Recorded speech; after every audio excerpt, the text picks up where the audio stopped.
Hello, welcome my amazing heroes ladies. I am Jen Gonzales and you are watching Sports Highlight Her. And we are on behalf of She Means Business, the Masters Society. Welcome to the She Means Business Masters Society podcast, where we empower entrepreneurs to thrive in their journey. In each episode, we dive deep into the world of entrepreneurship. We've faced our fair share of challenges, and that's why we've created this space. Here, we will connect with incredible guests, key figures in their fields who have navigated the ups and downs of their entrepreneurial careers. Together, we will share our experiences, insights, and tools that can help you elevate your business to new heights. So, get ready to be inspired, motivated, and equipped with the knowledge you need to succeed. Let's jump into today's episode. Comenzamos.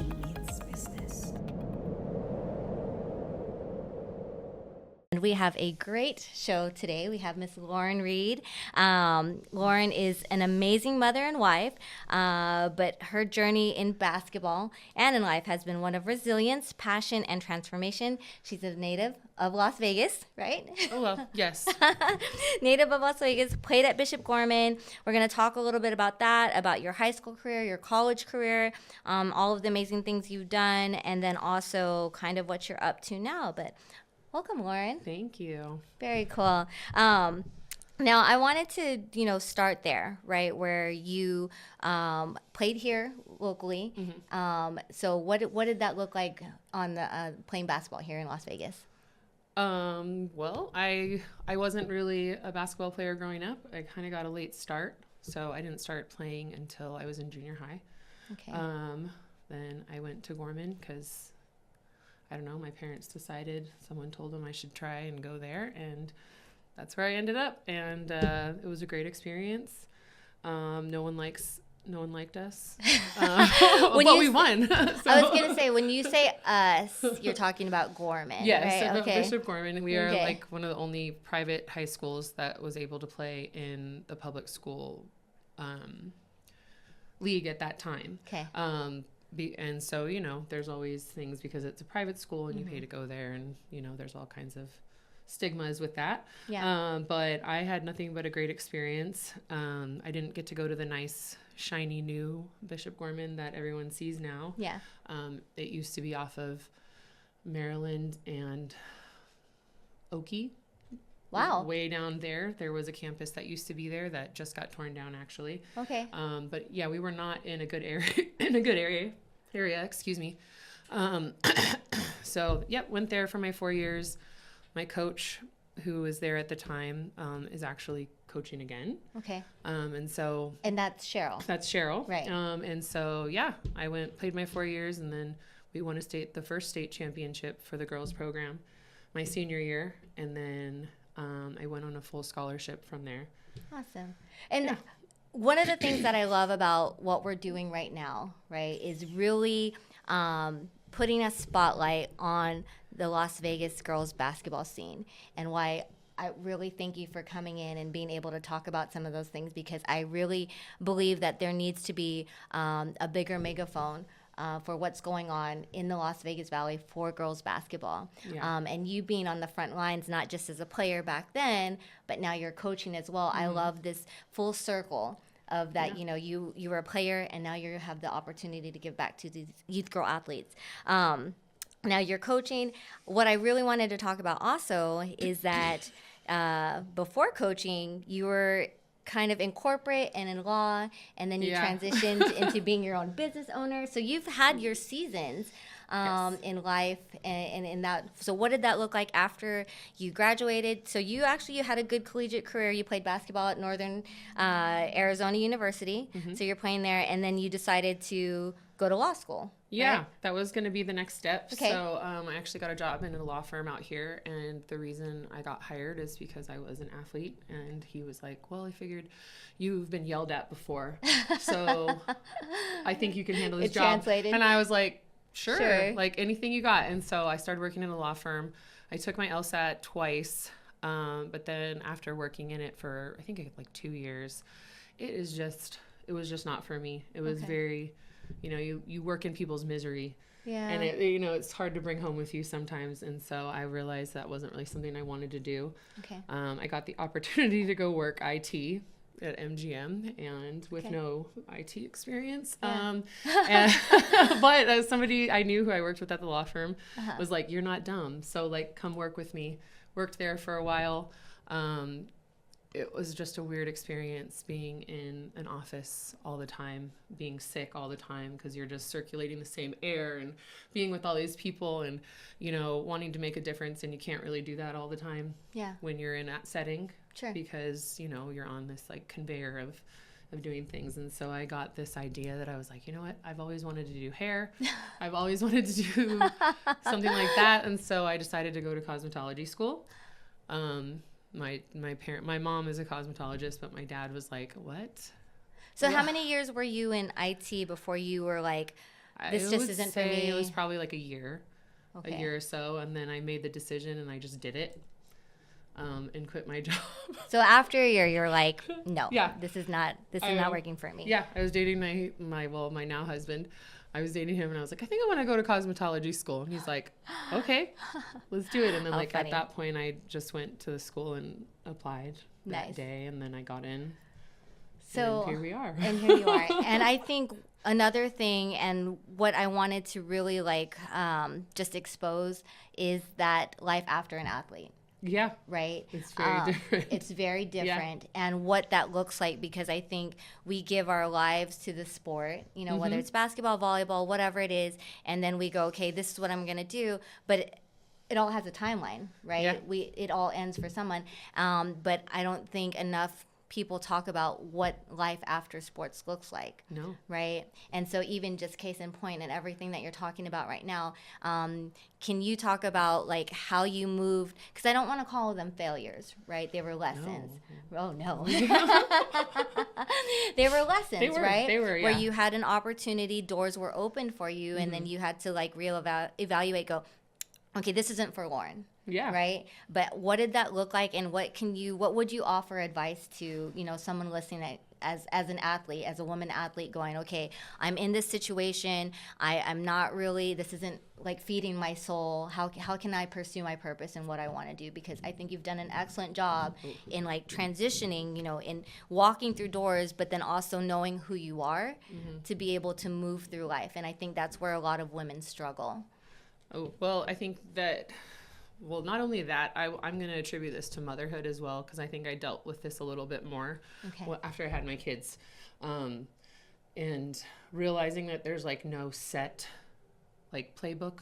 I mean, I hate to use that term, but there is like no set of anything. And you're so used to, as an athlete, accomplishing things and not failing and not failing and not failing to where you're like, oh my gosh, this isn't how I planned. Like none of this was how I planned. I thought I was going to go to law school. I thought I was going to do that. And being a mom, like the things that they throw at you every day, it's just, nothing can prepare you for that. It's not like when you're an athlete and you can go and practice and put up 100 shots or do however many shots. And you're like, okay, I know that I put the work in to do that. With this, I kind of, like you said, I just had to kind of roll with it and be like, okay, no, I don't like that. I thought I would really enjoy that. I thought I would enjoy being in that setting, but turns out, no, I like making my own schedule. I liked being available to be with my kids and to be with my family, and I'd like to be available to coach. And so really just trying to be okay with that in myself and knowing that I can still control some things, but not all things. Sure. So you would say that a lot of it would maybe have to do with identifying your values. Yeah. Being what's important to you. I mean, we get fed a lot of things as, young adults from your parents or your teachers, telling you it's going to be one way, and you go and you're like, no, it's completely different. Right. It's completely different for everyone. And so just taking those values that you've learned and, just figuring it out what's right for you. And I don't know. No, I don't know what other advice but I think give, it's great because even too, like you're saying, there is no playbook, right? And I love that we're talking about playbooks because we're in sports, right? There's none. Because in playbooks, there's X's and O's, and like coaches say, let's execute this. But when we're talking about life, like you said, it's completely different because we're all Yeah. different players, Mhm. right, with different experiences. Yeah. And so I love just what you're talking about in regards to, really knowing what you're, because that's something that I get a lot in conversation from women, is that I don't feel my purpose anymore. I don't know what to do, and they're kind of jellyfishing. Yeah. And I think, again, that's I okay. guess give yourself grace is what I'm trying to There say. you go. have to have a little grace with yourself in order to do it and be okay. And you're usually your biggest critic. So give yourself a little bit of grace and just be okay with that. And usually it's not anybody else that's putting that pressure on you. It's usually yourself. So just really take that into account when you're thinking about things. Like, why am I freaking out about this? Like 9 times out of 10, there's no reason. Yeah. It's because of me. Right. It's because I'm the one who's worked this up into my head, Right. thinking that I have to do this. Yeah. And what are people going to think or things like that. And I think maybe that comes with age too. But now I'm just kind of like, okay, take a step back. Why are you spiraling? Okay. And by the time I like drive home, usually I can like, from that 15 Decompress. minutes, I'm like, okay. Yeah. Okay, it wasn't really that bad of a day. It wasn't what I thought it was, Right. And so I think that's probably my biggest thing. Just have a little grace for yourself. And I think that's great. And I think as women that we take a lot of that on and carry the weight of everything. So I love that, that's that piece of advice, is to not carry it and think it's this huge thing. When you decompress and give yourself that grace, you realize and take a step back and go, it's really not that bad. Right. Yeah. There you go. And so kind of going from corporate, now we are on She Means Business. Yes. And so Yes. let's talk business. All right. What did that look like whenever you were like, okay, I'm jumping corporate ship, right? And I'm starting my own business. I'm cosmetology school, stylist. What did that look like? Because I think, again, too, right? A lot of women are like, I don't want to work for someone. I don't want to do the 9 to 5, and I want to start pursuing my passion or whatever that is. What did that look like for you? And did you have mentorship? Like, what did that journey look like for you? My mom has done hair for a long time, but she was in a salon setting, a regular salon setting. I wasn't sure if that was for me or not, but I ended up just going to school, went in full time. I was working graveyard, doing security, actually up here at Amp Country Club. Whatever it takes, overnight, though. So I I was love going that. to school from like 8 to 5. I'd go home and sleep, and then I'd go to work from like 10 to 6 in the morning, and then I'd have Larry drive me to school so I could sleep another 45 minutes on the way to Shout school. out Larry. Thank you, Larry. Thanks, Larry. Takes a village. And so, I did that for about a year, got my license, and I started working right away. And luckily, the place that I was at, they just let me work right away, which isn't always normal. But I had built up kind of a clientele, and so I still had clients with me, or I still have clients that I do that have been with me since I was in school. Okay. So I took them from from school, and they're But that's still, just a testament to you and your craft so and how we're good like, you were if they were willing to follow you. And just so you know, Lauren, I've done my hair many times. I have. I'm not just a friend, but also a client. Yes, I have For sure. for years. And so, and then I moved into a studio, which was much more my speed. So I was able to, we just rent a studio, and it was 2 chairs, and you kind of just set your schedule, and I was able to get back into coaching.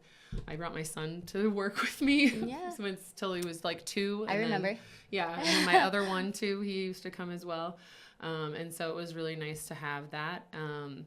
And then, because you couldn't take your son to your corporate job, right? No, couldn't. I could not. They at MGM, they'd be like, "What's that little guy doing here?" What's he doing? But it was definitely difficult. Building clients with anything is hard. But I would say after like a few years, I was pretty much steady.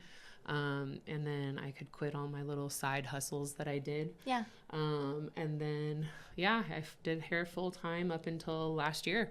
And so how long was that tenure of doing hair? About 10 years. 10 years. 10 and a half years. Wow. Yeah. And so and I know, because this is crazy, right? We're gonna kind of switch in. And I love, like, we're talking about your life, and this is like in seasons. It is, right? It's very weird. Okay, in basketball season, or we'll make a metaphor of like quarters, like basketball quarters.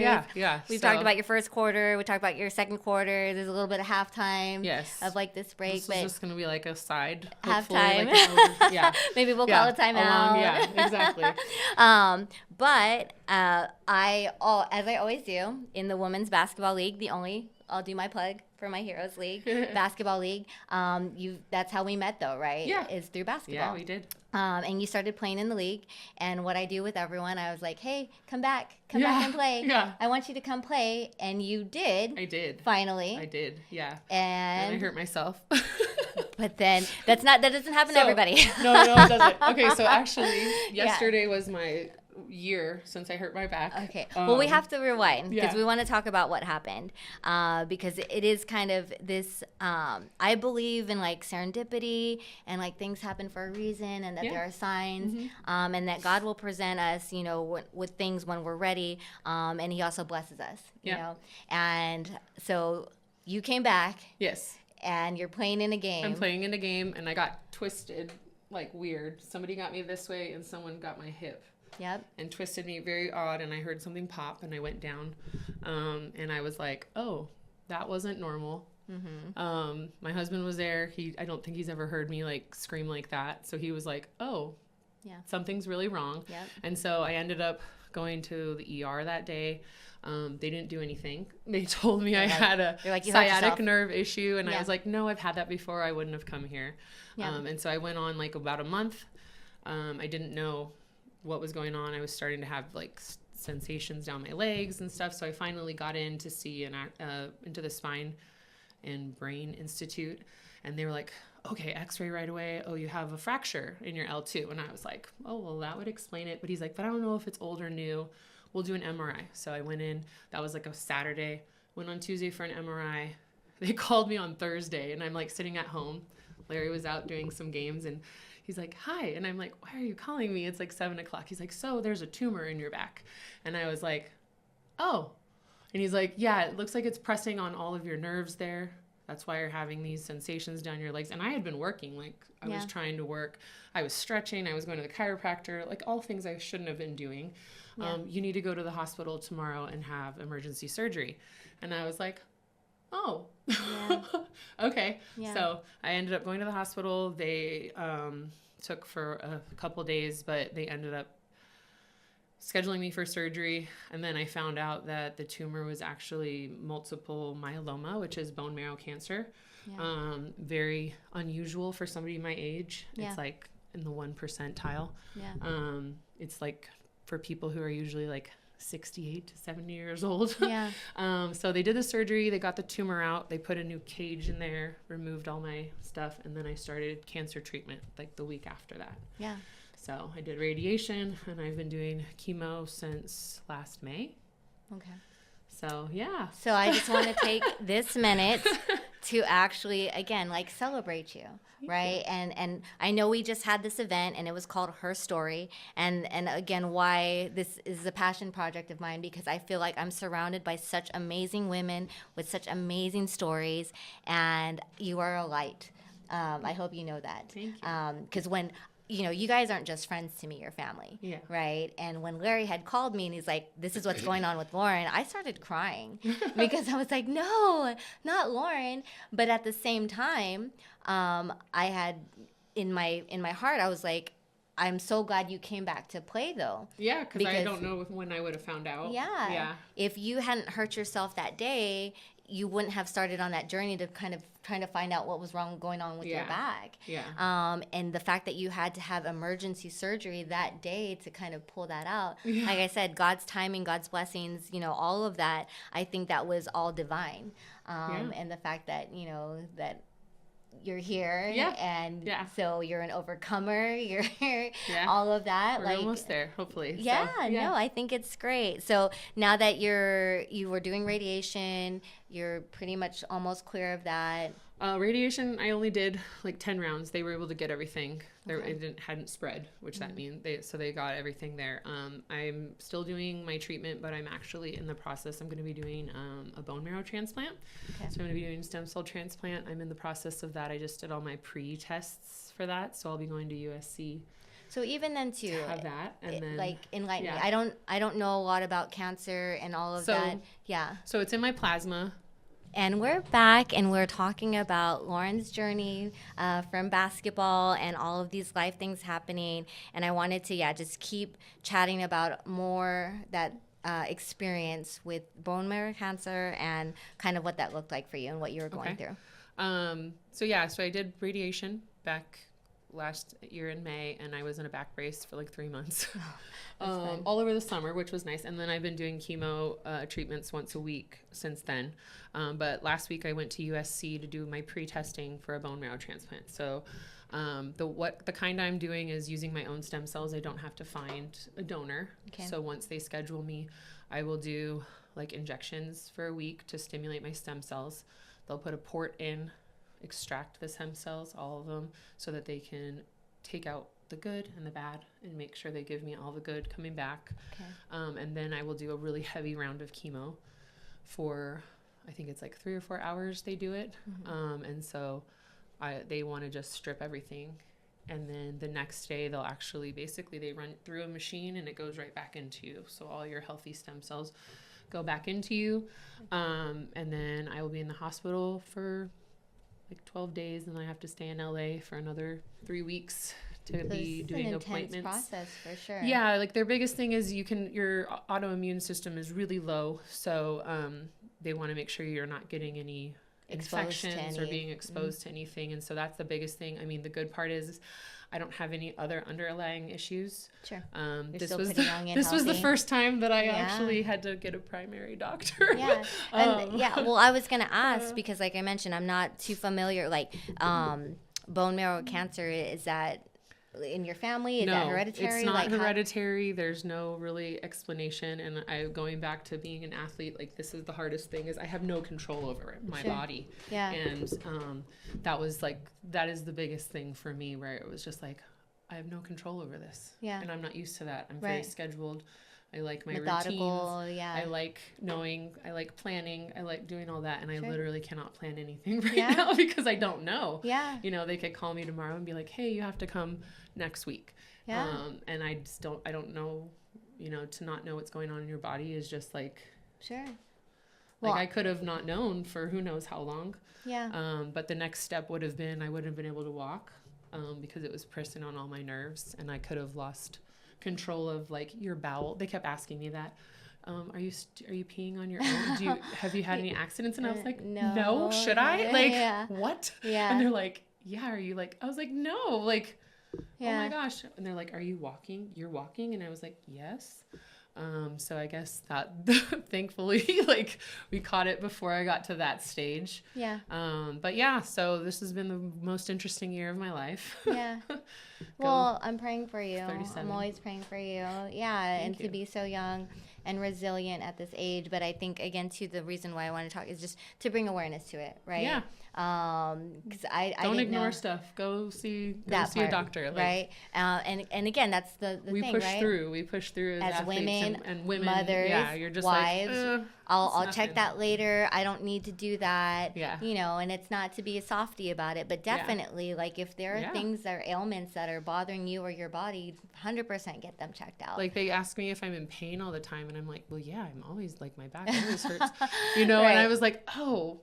I guess that's a side effect, and I didn't even know. Like, there's certain things that are side effects, and I was like, I just wrote that off as like that's just normal. Like, I get muscle cramps are really big because I get dehydrated and things like that, and I didn't even realize. And I'm like, gosh, my toe cramped, like my hand was cramping, like what's going on? And those are all side effects. Yeah. And I was just like, oh, yeah, kind of like that's just daily life. Like, drink more water. Yeah. I was like, oh, I'm dehydrated. Sure. So. It's been a very mental thing to be like, oh. Yeah. So even in the midst of all of that, right, you're still coaching at Bishop Gorman. So talk a little bit about that again, too. So we're talking about really highlighting you and that journey. You guys went to state and won last year. Well, I was in the hospital and I applied for the job. Right. I mean, come on. They told me it was going to possibly be available, and I was like, okay. And I started thinking, I was like, I eventually wanted to go back and be in that community just because I owe so much to it. And I was like, eventually my kids, maybe my kids will go there. I mean, we have a long time, but I was like, yeah, eventually, right? Well, the opportunity came up, and I literally was applying for the job in my hospital bed. Yeah. And so they ended up interviewing, and I got the job there. And I had already been coaching. At the Catholic school. I had already been coaching actually the year before. So actually, we won state right before all of this happened. Yeah. So I had been coaching, and then I ended up getting the job full time. And then, yeah, so I was on campus now. And so, yeah, I've been there since August. And then, but yeah, I got to come back. So my coach that coached me came back, not this season, but the season before, to start coaching again. And she called me and she's like, do you want to come be an assistant and run JV? And I was like, yeah. And so Yes. I ended up going and doing that. Yes. My brother was my assistant. I love it. Yeah, he's my assistant. And then this year I just worked with varsity. But yeah, we ended up going through our first year and winning state. And I think it's great too, like what you're saying. You're applying for this job in a hospital bed. I think like there's a excuse eliminator, compartment to that of like if you really want something, you can make things happen, right? And if there's a will, there's a way. And I love that you made it happen. And then even seeing the benefit of that, right? Where you got the job, you guys won state. There's all of these blessings that came on the back end of your obedience, right? And I love everything about that. So now, what is your biggest kind of joy, like being able to go back to your alma mater, coach where you played? What is your what do you love most about being able to coach? I think just giving back to the people that helped me. Coach K, you know her. She's remained a part of my life, and my kids call her Mimi. So just going back and being able to be under her and learn a lot from her. She just got named like McDonald's coach of the West, I think. That's awesome. And so she's going to do that. Yeah. And so like to be able to be under that, and then some of her assistants too.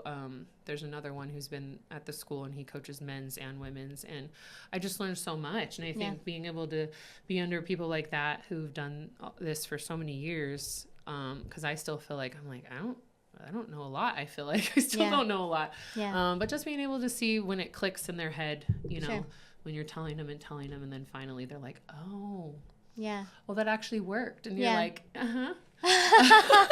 I'm here to help. You're here to listen. And so all of that. So for me, I think like just having them have that aha moment where they're like, oh yeah. And I'm like, okay, good. I'm doing this for a reason, Yes. And being able to do that. And I don't know that I'd be able to coach at very many other schools just because that pride there runs deep. Yeah. You have a loyalty there. Yeah, it would be kind of hard for me to go anywhere else.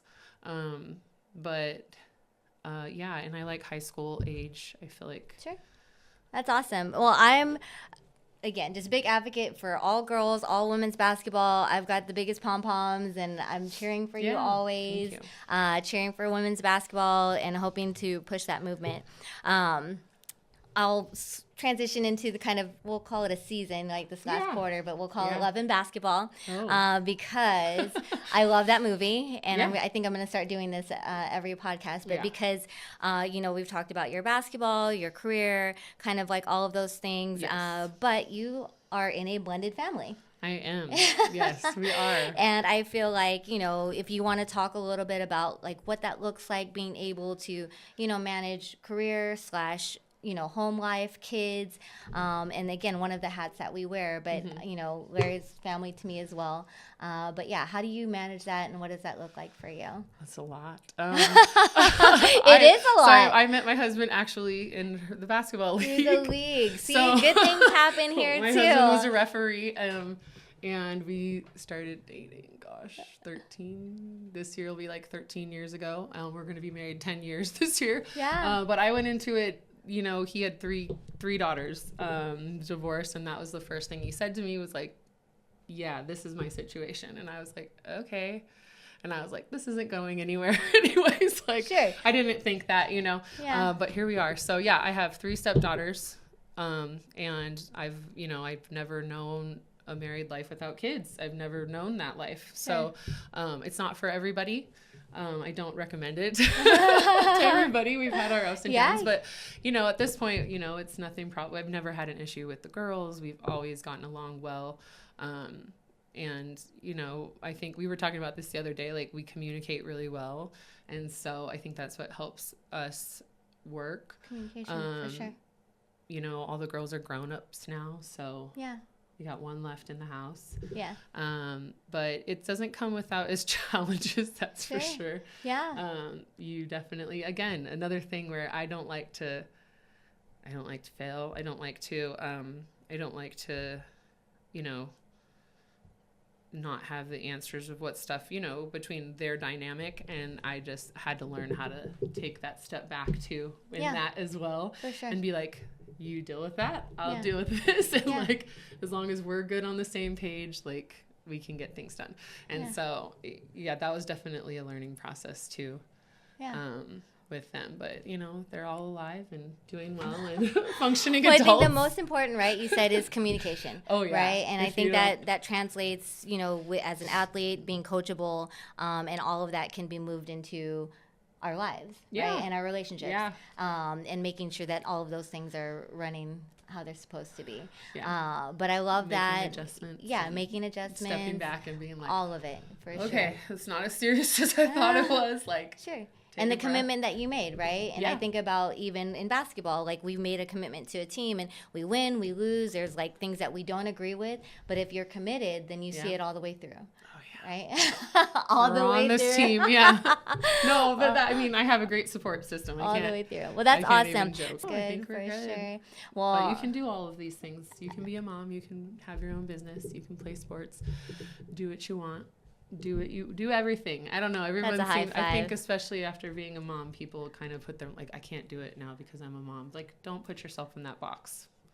I love it. It's okay. There you go. From Lauren. You can do it. You could do it. You can absolutely do it. So, on behalf of the She Means Business podcast, the Master Society, this is Sports Highlight Her. I have to shout out my family, hubby, James, Jace, Jax, and my grandson, Adonis. Very cool. I know. It's all of these things are happening. But yes, being a mom, we can do all the things.